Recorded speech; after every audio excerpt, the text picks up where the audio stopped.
BSNL ठीक से चलेगा तभी जियो धन धनाधन होगा। तो अभी प्रधानमंत्री जी ने कहा अमेरिका में एक देश के व्यवसायी से जब उनसे प्रश्न पूछा गया, यहाँ तो प्रेस कॉन्फ्रेंस करते नहीं हैं, तो उन्होंने कहा कि निजी मामला है। आपका भी पत्रकार पूछता ट्रंप से, ए भाई आप इधर आकर के कहते हैं भारत हमारा दोस्त है और हमारे लोगों को बेड़ी लगा के भेज रहे हैं, एक सवाल पूछता ना, आपने जाने ही नहीं दिया। 50 करोड़ लोगों ने जो है कुंभ में स्नान किया। नंबर, हर जगह नंबर फेंका जाता है। 5 ट्रिलियन की इकोनॉमी हो गई। देश के प्रधानमंत्री, आदरणीय प्रधानमंत्री जाते हैं और ट्रंप के लिए चुनाव प्रचार करते हैं और ट्रंप को गले लगाते हैं, और वही ट्रंप हमारे देश के लोगों के पाँव में बेड़ियाँ लगाता है कि इस देश में किसान आत्महत्या से नौजवान आत्महत्या ज़्यादा हो चुका है। चलती चक्की देखकर दिया कबीरा रोए, 2 पाटन के बीच में साबुत बचाना कोई। सरकार और बाजार, इस दोनों के बीच में इस देश के विद्यार्थी और इस देश का भविष्य, इस देश का नागरिक पिसता जा रहा है। और ये सारा खेल शुरू उस लॉजिक से होता है कि शिक्षा इंसान बनाने के लिए नहीं, एक कमाऊ इंसान बनाने के लिए ली जानी चाहिए और दी जानी चाहिए। बाजार का जो तर्क है कि जिसमें मुनाफा नहीं है उसका अस्तित्व नहीं होना चाहिए। शिक्षा को जब मुनाफे के नज़रिए से देखने लगे, उसका नतीजा ये हुआ कि सपना बेचा जाने लगा। अंधों के शहर में आईना बेचने का जो कारोबार है, सीट पता है कि 100 है, एग्ज़ाम देने वाले 1 करोड़ हैं, तो हम उस 100 में पहुंच जाएं, उसकी होड़ और फिर उसका कारोबार। और ये 100 सीट क्यों है? क्योंकि सरकारी व्यवस्था जो है उसमें लगातार रोज बरोज गिरावट आई। सरकारी स्कूल में पढ़ाई नहीं होगा, सरकारी अस्पताल में इलाज नहीं होगा, तो स्वाभाविक रूप से सरकारी संस्थान जो हैं वो कमज़ोर होंगे और उसकी जगह पे जो है निजी संस्थानों की उत्पत्ति होगी। और ये जानबूझ करके किया गया, इसलिए ताकि शिक्षा जो प्राप्त करने वाले लोग हैं वो सिटीजन ना रहें, स्टूडेंट ना रहें, उनको कंज्यूमर बना दिया जाए। और इसी कंज्यूमर सर्विस के लॉजिक के तहत देश भर में कोचिंग की बाढ़ आई। आपने दिल्ली में देखा, बेसमेंट में पढ़ते हुए जो है विद्यार्थी की मौत हो गई। और जब हम मौत की बात करते हैं, भारत में एक संस्कृति है, गांव में अगर किसी की मौत हो जाए तो किसी के घर में खाना नहीं बनता है। सामने से अगर डेड बॉडी जा रही हो तो बिना जात बिना धर्म पूछे हुए लोग उसको नमस्कार करते हैं और कहते हैं कि आत्मा को शांति मिले। लेकिन हम कितने असंवेदनशील हो गए हैं, या हमको व्यवस्था कितना असंवेदनशील बना दिया है कि हर घंटे लगभग 2 स्टूडेंट, 24 घंटे में कम से कम 28 स्टूडेंट सुसाइड कर रहे हैं। और स्थिति ये है कि इस देश में किसान आत्महत्या से नौजवान आत्महत्या ज़्यादा हो चुका है। जैसे किसान आत्महत्या के पीछे सिस्टम जिम्मेवार है, उसी तरह से स्टूडेंट की आत्महत्या के लिए भी सिस्टम जिम्मेवार है। और ये सिस्टम जो स्टूडेंट को मार रहा है, एक प्रेशर कुकर बना रहा है, वो सिस्टम ऐसे बन रहा है कि एक तरफ रोज सपने बेचे जाएंगे। 5 ट्रिलियन की इकोनॉमी हो गई है। किसी एक इंसान का एग्जाम्पल ला करके सामने ये दिखाया जाएगा कि इसका पैकेज 1 करोड़ का है, और हर बच्चे को ये प्रेशर दिया जाएगा कि आप भी 1 करोड़ का पैकेज जो है प्राप्त कीजिए। कैसे प्राप्त करेंगे? सीट कितना है, कितना जो है एग्जाम हो रहा है, वैकेंसी कितनी है, free and fair transparent exam कितना होता है, रोजगार कितने उत्पन्न हो रहे हैं, इस पे कोई चर्चा नहीं होगी।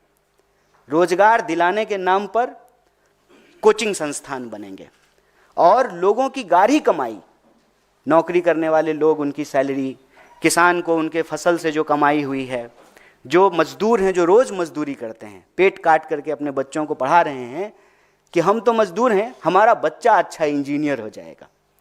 और अचानक रातों रात सैकड़ों दर्जनों संस्थान जो है वो बंद कर दिए जाएंगे। क्यों?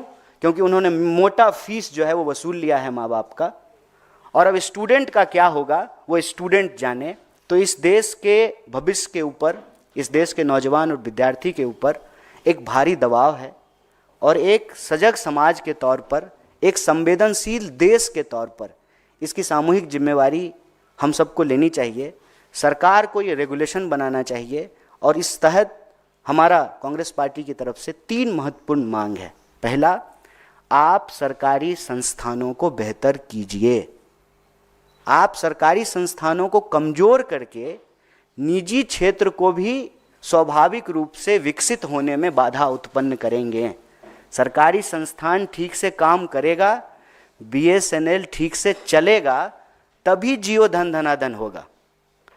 सरकारी संस्थानों को तबाह करके निजी संस्थानों को, अभी प्रधानमंत्री जी ने कहा अमेरिका में एक देश के व्यवसायी से जब उनसे प्रश्न पूछा गया, यहाँ तो प्रेस कॉन्फ्रेंस करते नहीं हैं, तो उन्होंने कहा कि निजी मामला है। निजी मामला कैसे है सर? सरकारी संस्थाएं, सार्वजनिक क्षेत्र की चीज़ें ठीक से फंक्शन करेगी तभी निजी क्षेत्र की संस्थाएं और उसकी जो जिम्मेवारी है ठीक तरीके से उसका निर्वहन कर पाएंगे, पहला। और दूसरा कि इस देश में आईएएस बनाने का, इंजीनियर बनाने का, डॉक्टर बनाने का जो एक धंधा है उसका एक रेगुलेशन होना बहुत ज़रूरी है। कहने का तात्पर्य यह है कि अगर कोई कोचिंग संस्थान विद्यार्थियों से और उसके अभिभावकों से पैसा वसूला है तो उसकी जिम्मेवारी है कि वो उस कोर्स को पूरा करे। अगर वो उस पे कोर्स को पूरा नहीं करते हैं तो एक तरह का स्कैम है, एक तरह का घोटाला है। सरकार को जो है यह अनियंत्रित जो व्यवसाय है लोगों को बेवकूफ़ बनाने का, उसको जो है नियंत्रित करना चाहिए। और तीसरा, जितने भी रिक्त पद हैं ट्रांसपेरेंट तरीके से उसको भरा जाए, उसके ऊपर जो है अच्छे से जो है एग्जाम हो और बेरोजगारी की समस्या को कम किया जाए, ताकि इस देश के जो भविष्य हैं, इस देश के जो नौजवान हैं, जो विद्यार्थी हैं, जो व्यवस्था में पिस रहे हैं, बाजार और सरकार की इस जो है खतरनाक मौत तक पहुंचाने वाली जो व्यवस्था है उसमें जो पिस रहे हैं, उससे उनको बचाया जा सके। आज हमारे देश के नॉलेज इंडस्ट्री का बुरा हाल इसलिए है कि हम इसको मार्केट फोर्स से देखते हैं। हम ये देखते हैं कि किस संस्थान से पढ़ने के बाद कितना पैकेज मिलता है। तो सबसे पहले तो ये नैरेटिव बदलना ज़रूरी है और ये नैरेटिव बदलने के लिए सरकार का जो प्रचार का तरीका है उसको संवेदनशीलता से लेते हुए उसको बदलना चाहिए। हर जगह देखिए ना कि आपको एक डेटा और नंबर फेंका जाता है। 50 करोड़ लोगों ने जो है कुंभ में स्नान किया, नंबर, हर जगह नंबर फेंका जाता है। 5 ट्रिलियन की इकोनॉमी हो गई है। देश के प्रधानमंत्री, आदरणीय प्रधानमंत्री जाते हैं और ट्रंप के लिए चुनाव प्रचार करते हैं और ट्रंप को गले लगाते हैं, और वही ट्रंप हमारे देश के लोगों के पाँव में बेड़ियाँ लगाता है। आप रिटर्न देख रहे हैं, गिफ्ट रिटर्न। हम गला लगाए, वो बेड़ी लगा दिया। हम ये नहीं कह रहे हैं कि इलीगल लोगों के ऊपर कार्रवाई किसी देश को करने का अधिकार नहीं है, लेकिन जो है बेसिक ह्यूमन रिस्पेक्ट भी होता है। दूसरे देश के इलीगल इमिग्रेंट्स को भी बाहर भेजा गया, उसके देश के राष्ट्रपति जो है वहाँ गए, उससे मिले, अपना जहाज़ भेजा, बोला कि जो है मिलिट्री के जहाज़ में नहीं भेजोगे, हम अपना जहाज़ भेजेंगे। हमारे पास तो वो अपना जहाज़ भी नहीं है, तो एयर इंडिया बचा ही नहीं, बस हमारे पास अब विमान मंत्री हैं, विमान नहीं है। तो ये एक सीरियस कंसर्न है। जब हम अपने देश में मजबूत नहीं होंगे, ये वही बात हो गई कि हम अपने घर में जो है ना, हमारी घर की हालत अच्छी नहीं होगी तो गांव के चौपाल पे हमको कोई इज्जत नहीं करेगा। हमारे गांव में जब हमारी इज्जत तब मिलेगी जब हमारा घर, हमारे घर के सदस्य, उनके बीच में आपसी संबंध, हमारी घर की आमदनी, हमारे घर के लोगों का समाज के प्रति व्यवहार, उससे गांव के चौपाल पे जो है हमको इज्जत मिलेगी। अपने घर में आप डेटा छुपा लेंगे, जो सूचना के तंत्र हैं उसको मैनेज कर लेंगे, प्रेस कॉन्फ्रेंस नहीं करेंगे। अरे आपने क्या किया? आप अपने पत्रकारों को इस प्रेस कॉन्फ्रेंस में नहीं लेकर के गए। आपका पत्रकार होता तो वो पलट करके ट्रंप से पूछता ना एक क्वेश्चन, जब वहां की मीडिया आपसे एक प्रश्न पूछ रहा था, आपका भी पत्रकार पूछता ट्रंप से, ए भाई आप इधर आकर के कहते हैं कि भारत हमारा दोस्त है और हमारे लोगों को बेड़ी लगा के भेज रहे हैं, एक सवाल पूछता ना, आपने जाने ही नहीं दिया। तो सूचना तंत्र को कंट्रोल करके आप जैसे घर का मुखिया आप अपने घर में चला लेंगे, कोई बोलेगा तो जोर से डांट देंगे, कहेंगे इसका खाना बंद कर दो, इसको शाम को खाना मत देना। लेकिन गांव की चौपाल पे आपको इज्जत तो आपके घर की हालत से मिलेगी ना। हमारी इकोनॉमी अगर सही तरीके से फ्लोरिश करेगी, 8 का क्राइसिस, इसीलिए मैंने आपको ओबामा का वो विजिट याद दिलाया, दुनिया भर में 8 की क्राइसिस थी और 8 के क्राइसिस में जो मंदी थी, भारत जो है फ्लोरिश करता रहा। हमारे ऊपर फर्क नहीं पड़ा क्योंकि कल्चरली हमारा बचाने का स्वभाव है। हम लोग क्या करते हैं, अगर 2 रोटी कमाते हैं तो 1 रोटी बचाते हैं फ्यूचर के लिए, भविष्य के लिए। पुराने जमाने में 5 जो है ना घड़ा रखा रहता था, घर में 1-1 मुट्ठी अनाज सब में रखा जाता था, फिर खाना बनाया जाता था। बचाने की प्रवृत्ति है हमारी भारतीय होने के चलते, और वो बचाने की प्रवृत्ति के चलते हमारी इकोनॉमी सर्वाइव कर गई। अगर हमारे देश के किसान आत्महत्या कर रहे हैं, हमारे देश के जवान आत्महत्या कर रहे हैं, अगर इस देश के 80 करोड़ लोग 5 किलो अनाज लेने के लिए लाइन में लगे हुए हैं और इस देश का एक व्यवसायी 5000 करोड़ रुपया जो है अपने बेटे की शादी में खर्च करता है, तब आपको लगता है कि आप मीडिया में बार बार ये बोलेंगे 5 ट्रिलियन की इकॉनमी और 5 ट्रिलियन की इकॉनमी, इससे जो है दुनिया में हमारी धमक स्थापित होगी, इससे जो है डंका बजेगा? नहीं बजेगा। भारत के लोगों को अपमानित किया जाएगा और वही किया जा रहा है। इसी से निकलने का रास्ता है कि हम अपने देश के एजुकेशन सिस्टम को बेटर करें, हम अपने देश के नौजवान जो हमारी सबसे बड़ी शक्ति है उसका सकारात्मक और रचनात्मक तरीके से इस्तेमाल करें। इस देश के जो प्रोडक्शन सिस्टम है उसको हम मजबूत करें, जो वर्ल्ड इकोनॉमी में, वर्ल्ड कंपटीशन में जाकर के कहीं स्टैंड करें। मुझे बताइए कि लुधियाना और सूरत का कपड़ा क्या जो है वर्ल्ड इकोनॉमी में कंपटीशन नहीं कर रहा था? कर रहा था। क्या हमारा आम, हमारा केला, हमारी चाय, हमारी कॉफ़ी जो है, हमारा चमड़ा, हमारी टेक्नोलॉजी, हमारे सॉफ्टवेयर इंजीनियर, हमारा जो है इसरो, क्या हम वर्ल्ड में कंपटीशन नहीं दे रहे थे? क्या हमारे पास जो है फ्री मीडिया नहीं था? क्या हमारे पास जो है डेमोक्रेटिक इंस्टीट्यूशंस नहीं है? लार्जेस्ट डेमोक्रेसी है इंडिया का। सब कुछ होते हुए भी अगर हम कुछ लैग कर रहे हैं तो वो है विजन।